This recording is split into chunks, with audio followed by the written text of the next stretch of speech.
Welcome to Beautiful Work, Beautiful Life. Before I start today's episode, I want to share with you, as you can probably tell from the sound of my voice, I am recovering from a chest cold that turned into laryngitis. Yes, I had no voice for over 2.5 days, almost 3 days. And it made me realize just how much I take for granted things that are always with me, always here for me, in particular, my voice. As a speaker, a podcaster, and a coach, I didn't know what to do without my voice. Luckily, I had a couple days I could clear my schedule and just take care of myself and not speak. It was a long couple days. So here I am bringing a podcast to you for our typical Monday morning, and we're in the beginning of December. And I have to tell you, it's the time of year when the world gets more and more busy, when our already demanding lives include even more obligations and demands, holiday traditions, holiday gatherings.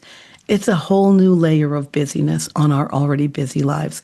And that's why I'm here today, because I want to share with you 15 or 20 minutes that will feel grounded and spacious. I want you to have time for yourself, time to yourself, to explore your inner knowingness.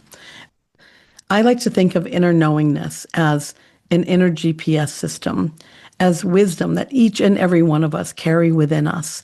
You know, the kind of guidance that comes from within, not from external pressure or expectations, but inner knowing. So today's episode, Opening the Door to Inner Wisdom, we're going to explore how to access your inner GPS, how to trust it, and how it can support you as you navigate your beautiful work. We're going to explore 4 intelligences: your heart, intuition, spirit, and mind, and how those 4 intelligences can work together to help us move through life with clarity and grounded confidence. If we haven't met yet, I'm Laurel Boivin. I'm a life and leadership coach, a speaker, and a podcaster. I'm one of the co-hosts of Beautiful Work, Beautiful Life. I work with people who want fulfillment, more balance, and a life aligned with what really, truly matters to them. And this podcast is one of the places where we explore inner work together. My co-host, Laurel Holland, she's also a life coach and an author, and she is a thoughtful, soulful guide. She'll be back with us for more conversations soon. You'll hear her voice throughout the month in episodes that follow today. Before we dive in, remember that all of our contact information, along with the details about the work that we do, is always included for you in the show notes, so you can reach out to us if you need support. So, opening to inner wisdom. What is that all about? I want to begin with the inner guidance that already is inside of you, the wisdom that helps you make aligned decisions, helps you recognize what needs attention in your life, and helps you understand what you're being called towards. And to explore that, I want to introduce or reintroduce what I think of as our 4 intelligences, the 4 resources that work together to create a full, trustworthy picture of your inner life. Heart intelligence, intuitive intelligence, spiritual intelligence, and head intelligence. When these 4 types of intelligence are working together, when they're in conversation with one another, you have access to your deepest wisdom and clarity. When one of them is being ignored or neglected, your guidance system is really incomplete. It often malfunctions. So let's walk through each one of these types of intelligences. The first is heart intelligence, the wisdom of emotion and connection. Your heart intelligence shows up through emotion, empathy, connection, and vulnerability. It tells you what you care about, what matters deeply to you, what feels off or out of alignment, what brings joy or pain, and where your boundaries might need strengthening. If you're wondering how to tap into this heart intelligence, ask yourself, What am I feeling? And let your answer be honest. Sit with that honest feeling. Notice what expands you and what contracts you. You know, this is a really interesting practice because when we notice, when we feel expansive, when we feel more alive, that really is heart wisdom. And when we begin to feel what depletes us, what makes us small, what contracts us, that is heart wisdom as well. And then the third thing you can do to tap into your heart wisdom is journal about where your heart feels open, expansive, and where your heart feels guarded. And what is the benefit of tapping into your heart intelligence?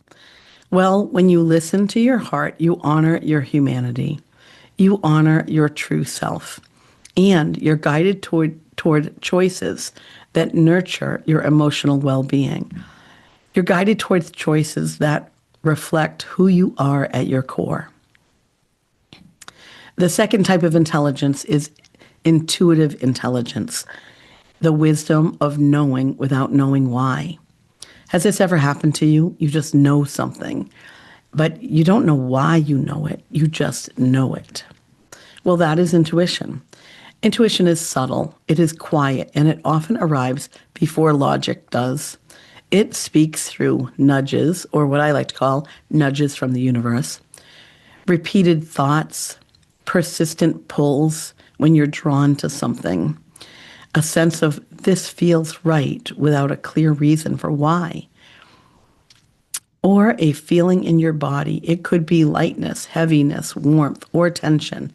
All of these sensations in your body are clues towards your intuition. If you're wondering how to tap into your intuition, into your intuitive intelligence, ask, what am I sensing beneath the surface? What am I sensing about this circumstance or situation that might not be right in front of me? And then take a breath before deciding and notice your immediate inner response. So when you have a decision to make, just take a moment, pause, then decide, how does that decision feel in your body? Or maybe you want to feel your body, feel into your body, feel into your intuition before you make a decision. When you're weighing your options, consider one option. You might even go as far as imagining you're holding this option in your hand. What does your body feel like? What sensation? Are you leaning towards something? Are you pulling away from something? Do you feel wobbly or do you feel solid? And then the third way to tap into your intuitive intelligence is to let an idea sit for a day. See if it grows or see if it dissolves.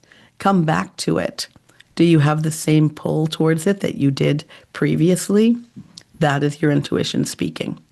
The benefit of tapping into your intuition is that it helps you move towards things, towards what's aligned before you can articulate why. And it's often the first signal that something is meant for you. Sometimes that's why we call it a gut reaction. Are you someone who thinks that your intuition is in your belly, in your belly space, or do you go to your third eye to tap into your intuition? Sometimes I do both. Sometimes I put my hands on my belly and I ask my intuition, what does it have to tell me about something I'm thinking about or considering? So the third type of intelligence I want to talk about today is spiritual intelligence, the wisdom of meaning, guidance, and support. Your spiritual intelligence is your connection to something larger than yourself, whatever that means to you. It could be the universe, the multiverse, your community, your family, maybe even nature, being connected to nature and the world around you. It could be connected to a global community. But spiritual intelligence is that connection, something bigger than yourself.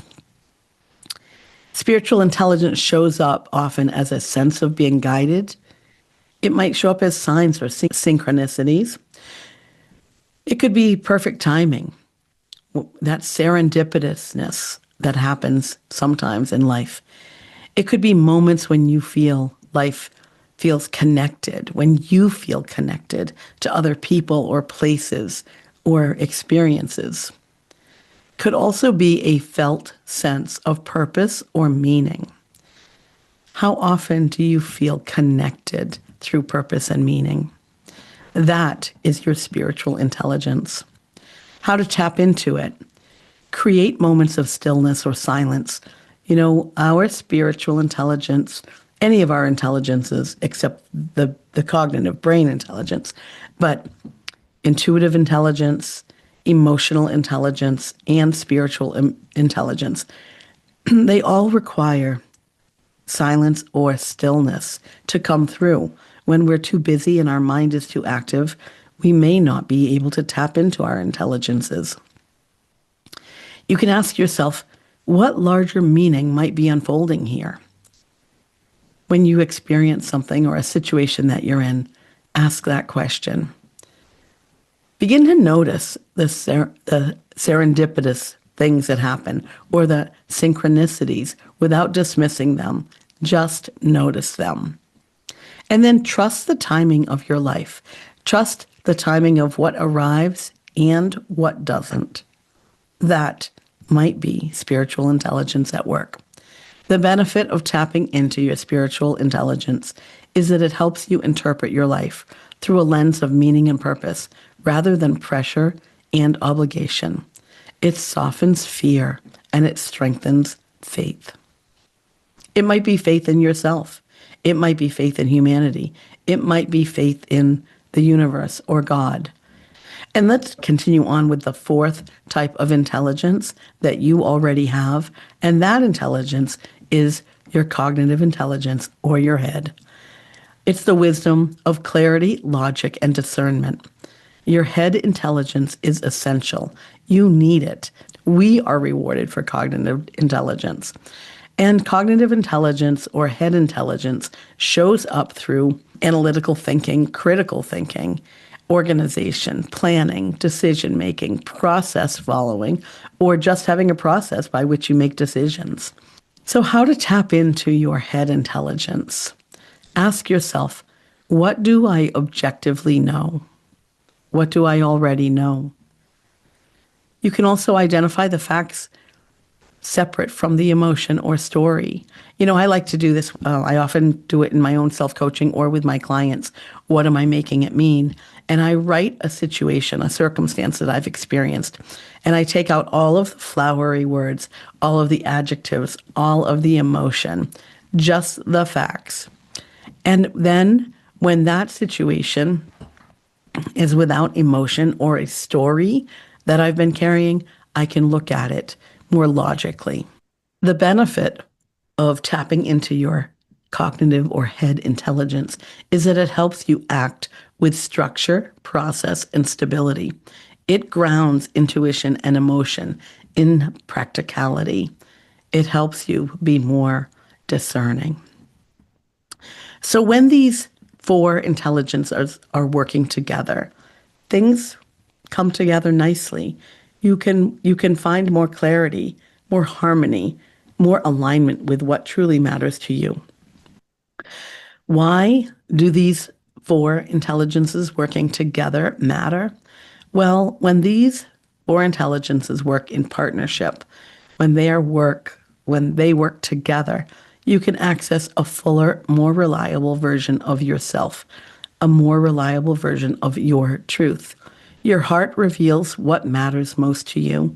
Your intuition senses what's emerging or what's coming up next.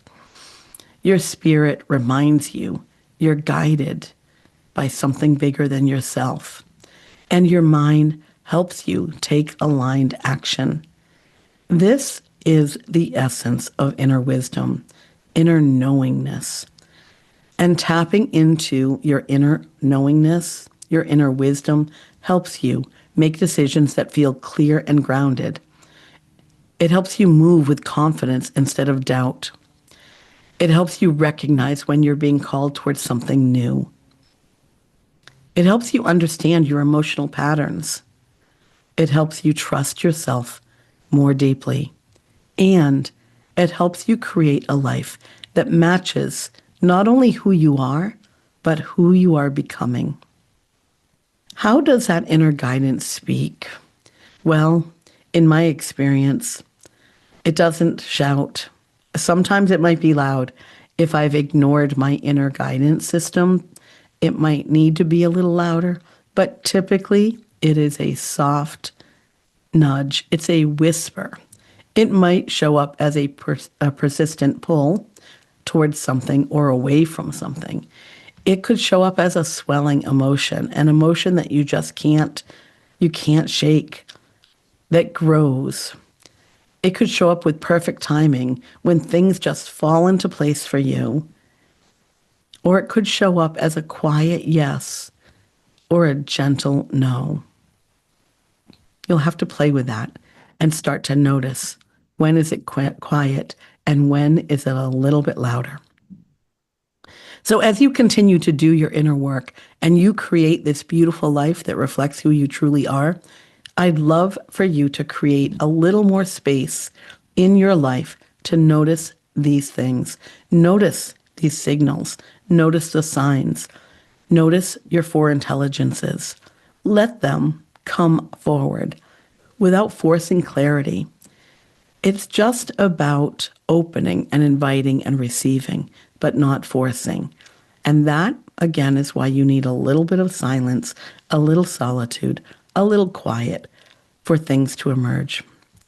If this conversation about your intelligences, your inner knowingness, stirs something in you, if you're feeling pulled towards deeper support in your life or continuing your work at a deeper level, I'd love to talk with you. Coaching can create the structure and space to help you access and trust your inner wisdom. If you're curious, please reach out. I'm here for you as always. And most importantly, trust your timing. Your inner guidance knows when you're ready to move to the next step. I'll be here when that moment arrives. So that is what I have for you today. I really do appreciate you. I appreciate you taking the time to listen to Beautiful Work, Beautiful Life. Thank you for being with me, for listening, for doing your inner work. I'm so grateful for the way you show up for yourself, your whole self, with your heart, your intuition, your spirit, and your grounded, thoughtful mind. Join us next week for my conversation with Molly McCord, an intuitive astrologer. It's a good one. I've been following Molly. She has a podcast. I'll tell you more about that next week. But I've been following her since probably 2014. It's been so long I don't really remember. And I was so excited to have her as a guest on Beautiful Work, Beautiful Life. So I hope you'll listen in next week and the following weeks. Until then, take a moment each and every day to get quiet, to listen to your own inner guidance. Your inner wisdom is always available, and it's more complete than you think. Have a wonderful week. I'll see you soon. Bye for now.